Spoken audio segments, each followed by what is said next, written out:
Assalamualaikum warahmatullahi wabarakatuh. Nah teman-teman, berhubung karena sebelumnya ya, tepatnya kemarin saya share OpenWRT HG680 POC only 261125 itu, dan ternyata banyak peminat ya. Dan ada lagi permintaan untuk minta di share untuk HG68 untuk B860H teman-teman.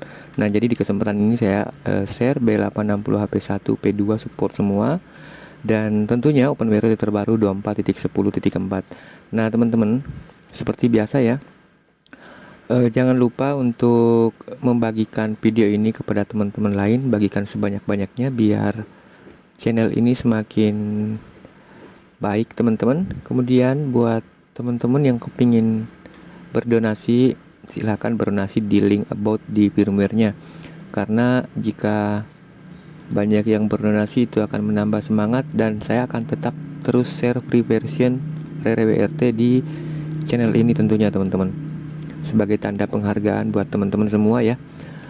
Nah baik, apa saja ya perubahan di sini di OpenWRT 24.10.4? Tentunya itu sangat banyak perubahan dibanding firmware OpenWRT versi sebelumnya teman-teman. Apalagi ditambah dengan beberapa modifikasi yang telah saya lakukan, membuatnya sangat smooth ya. Dan untuk teman-teman yang bertanya paid version sama free version perbedaannya di mana, lebih baik coba dulu yang free version teman-teman. Nanti teman-teman rasakan, dan kemudian dilipat dua kalikan, dikali dua apa ya, dilipat dua kalikan kenyamanannya. Nah itulah yang ada di paid version teman-teman. Akan tetapi untuk penggunaan normal-normal sih tidak ada masalah ya. Baik, kita cek-cek dulu teman-teman sebelum saya upload ya, karena ini belum diupload sama sekali, masih diuji coba. Kita cek di bagian firewall, kemudian di bagian sistem log, di sini kedeteknya B860HP1 P2 teman-teman. Dan tentunya ini aman untuk diinstal ke internal ya. Ada juga teman-teman yang menanyakan WiFi on. Jadi WiFi on belum saya bikin. Sebenarnya saya tidak pernah setuju dengan WiFi on di STB ya, STB manapun, karena memang tidak diciptakan untuk akses point teman-teman. Akan tetapi memang bisa ya kita fungsikan sebagai akses point, cuman tidak saya sarankan. Namun berhubung karena juga teman-teman yang ingin pakai, maka insya Allah saya akan usahakan untuk build yang WiFi on di kemudian hari ya, jika ada kesempatan teman-teman.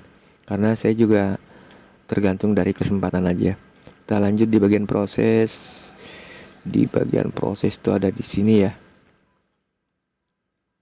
Oke, lanjut net monitor. Nah, net monitornya itu di sini nggak kedetek ya, karena saya tidak memasang modem sama sekali teman-teman.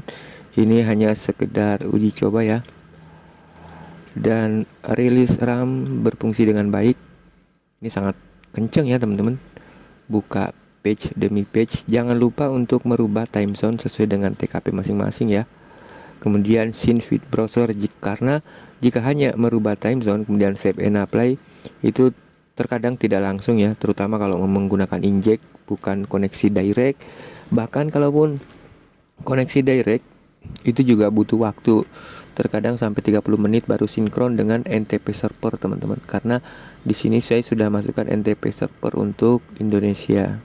Dan di sini ada penambahan ya, ada swap RAM saya tambahkan di sini, meskipun tidak terlalu signifikan penggunaannya, namun setelah ditambahkan ini performanya justru yang signifikan saya rasakan teman-teman.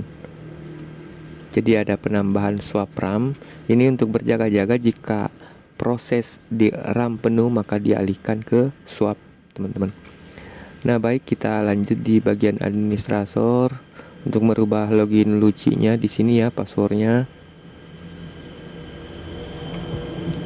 Oke, semua aman diakses. Di bagian software, oke, di bagian startup itu tidak terlalu banyak teman-teman. Dan di sini ada yang terdisable SMS dan LED. Kenapa LED-nya disable? Ini LED bawaan firmware teman-teman. Dan sedangkan untuk LED-nya sudah kita kontrol dengan LED internet indikator ya. Sedangkan untuk SMS LED ini sebenarnya untuk SMS LED di modem rakitan teman-teman, di 4G connection ya tepatnya. Nah oke, untuk lokal startupnya hanya ada LED ya, sama Star Service RH untuk performa di bagian koneksi internetnya teman-teman.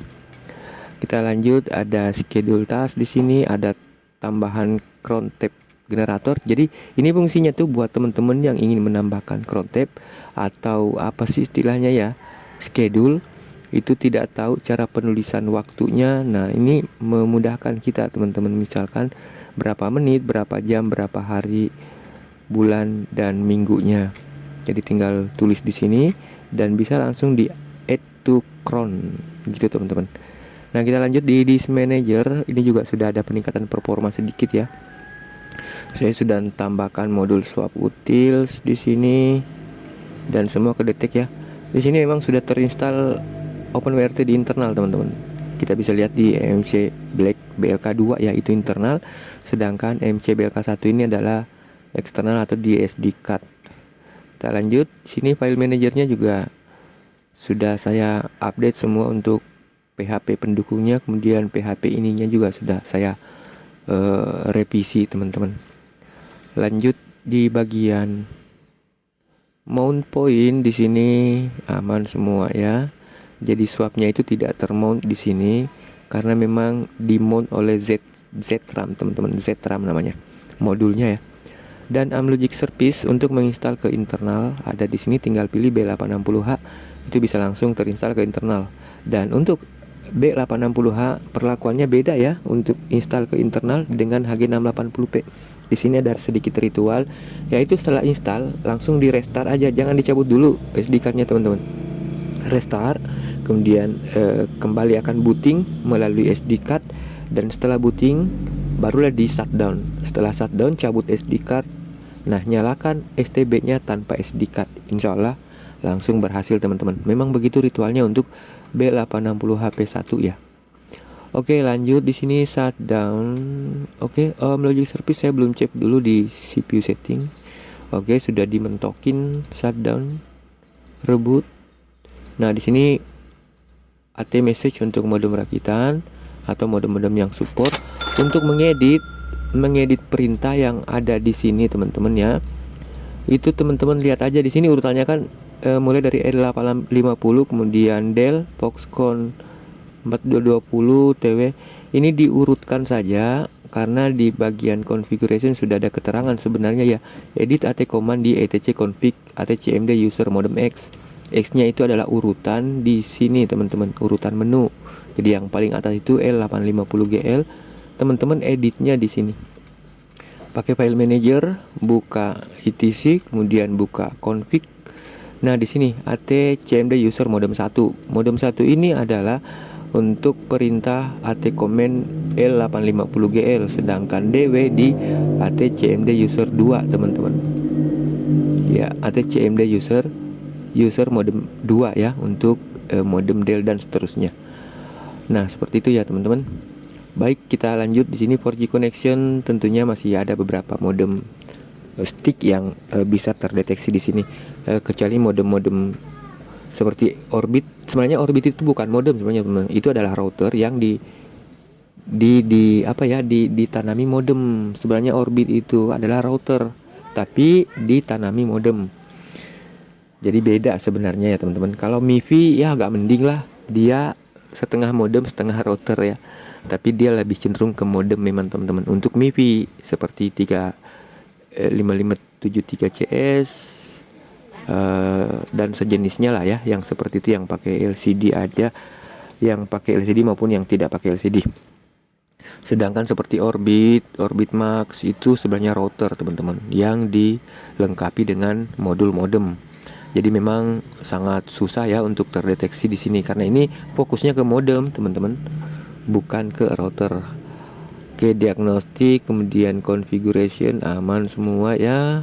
Nah, ini modem data status ini lebih cenderung ke modem rakitan juga, tapi sama sih sebenarnya teman-teman. Saya hanya menambahkan apabila default koneksinya tidak mendetek, ini bisa kita deteksi di modem data, karena di modem data itu ada opsi di bagian sini nih, bisa pilih modem kemudian pilih protokolnya, mau serial, ECM, UKMI atau modem manager. Jadi bisa ngedetek di modem manager teman-teman. Rata-rata modem manager itu CDC ada CDC-nya ya, situ di perangkatnya ya, di device-nya. Nah, bisa kita, ini agak memaksa sedikit ya ke sana untuk mendeteksi teman-teman. Jadi saya lebih suka gunakan ini sih sebenarnya untuk di semua modem, karena lebih fleksibel pendeteksiannya teman-teman. Perintah untuk mendeteksinya ya. Oke, lanjut kita ke net detector. Aman net detektornya ya. Service, nah tentunya karena OC only maka hanya ada OpenFlash. Namun OpenFlash di sini adalah sudah OpenFlash terbaru, bahkan core-nya juga sudah terupdate teman-teman. Sudah dilengkapi konfigurasi juga, teman-teman tinggal cek sendiri ya, isi akun bisa langsung jalan teman-teman. Tapi setelah isi akun jangan lupa untuk merubah di YACD, karena di YACD itu defaultnya direct semua teman-teman. Takut kuotanya amblas. Setelah aktif cepet-cepet ganti di bagian sini ya, karena di sini defaultnya itu direct semua. Nah oke, ini running dengan baik, tidak gagal running, berarti konfigurasi aman teman-teman. Tinggal isi akun ya. Oke, lanjut ke base 64 dekode encode, kemudian di sini terminal. Oke, B860HP1P2 ya. Nah, lanjut bagian network interface. Jadi saya sudah sediakan interface 1. Jadi misalkan teman-teman interface-nya itu ETH0, karena misalkan menggunakan modem handphone, cukup edit aja di bagian W10 ya teman-teman. Edit aja di bagian W10, pilihlah modemnya di sini ya. Tentunya kedetek ETH0 biasanya. Kalau modem manager insyaallah atau detek teman-teman, karena di sini sudah dilengkapi W1 hot plug.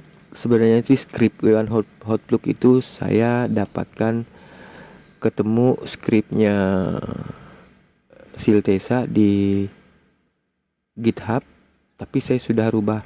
Kira-kira perubahannya itu sudah sekitar 95% berubah teman-teman. Karena di scriptnya Siltesa itu hanya mendeteksi nama MM. Jadi misalkan kita beri nama W1, maka tidak lagi berfungsi script W1 hotbook tersebut, karena dia terfokus kepada nama interface-nya. Jadi saya sudah rubah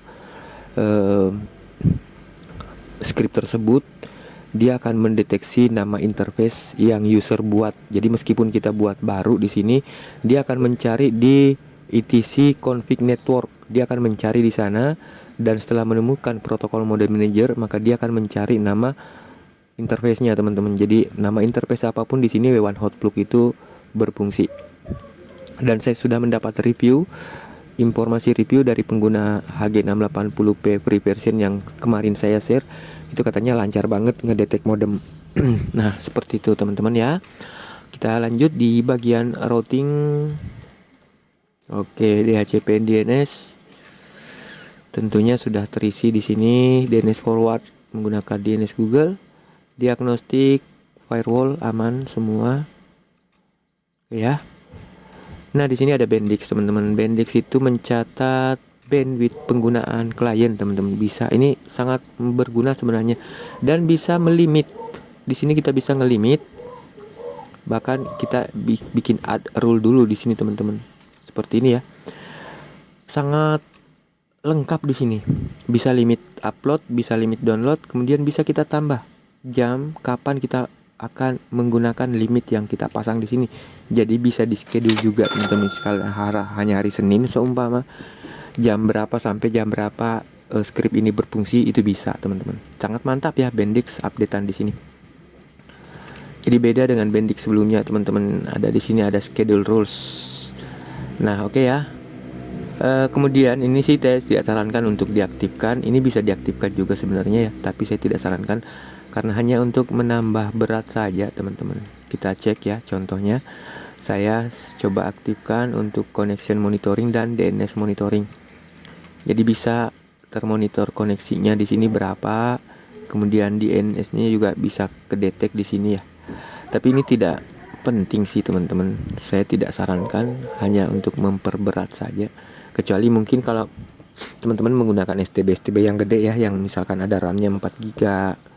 Kalau RAM 1 GB seperti B860H ini, P1 ini tidak disarankan teman-teman. Jadi cukup lihat di bagian connection statusnya aja teman-teman. Nah, saya rasa itu ya. Jangan lupa untuk teman-teman yang ingin program ini tetap berlanjut, saya tetap share yang free version. Silakan bisa berdonasi di sini untuk mendukung saya, teman-teman. Oke, saya rasa cukup sampai di sini. Mudah-mudahan bermanfaat. Terima kasih banyak. Assalamualaikum warahmatullahi wabarakatuh.